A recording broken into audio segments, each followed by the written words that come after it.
अख्ख्या महाराष्ट्रात नगर परिषद नगरपंचायतची निवडणूक संपली, परंतु एक मत किती महत्वाचा असतो हे आपण गडचिरोली जिल्ह्यात दाखवणार आहोत।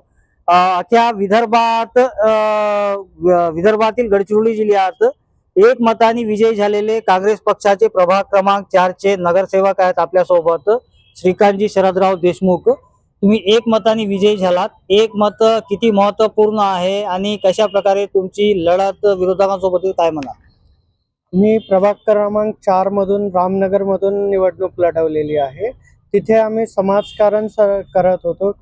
तिथल्या जनतेची इच्छा होती की आम्ही पण राजकारणामध्ये यावं, त्याकरिता त्यांनी प्रोत्साहन दिलं।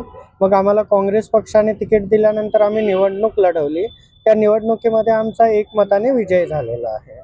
तर तुमच्या विरोधात किती उमेदवार होते? माझ्या विरोधात 6 उमेदवार होते। 6 उमेदवारांपैकी पराभव झालेले जे होते ते बीजेपीचे उमेदवार होते।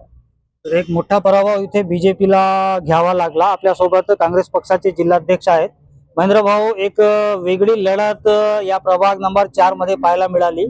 काल ही एक वातावरण जे आहे ते तणावपूर्ण झाला होता, काय म्हणा?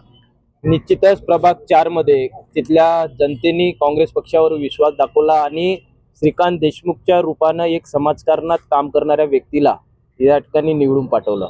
हे होत असताना एक मताने त्यांचा विजय त्या ठिकाणी झाला आणि निवडून आले आणि निश्चित रूपानं काल जनतेचा विजय त्या ठिकाणी आम्हाला दिसत होता। प्रचंड जल्लोष जनतेमध्ये त्या ठिकाणी होता। आपण बघू शकतो एक मत किती महत्वपूर्ण असतो आणि यात यांना 717 मत एकूण भेटली आणि एक मताने विजयी झालेले हे काँग्रेसचे उमेदवार जे आहेत ते गडचिरोली नगर परिषदेत नगरसेवक बनले। कॅमेरामॅन सोहेल पठाण सोबत मी एमडी इरफान, TV9 गडचिरोली।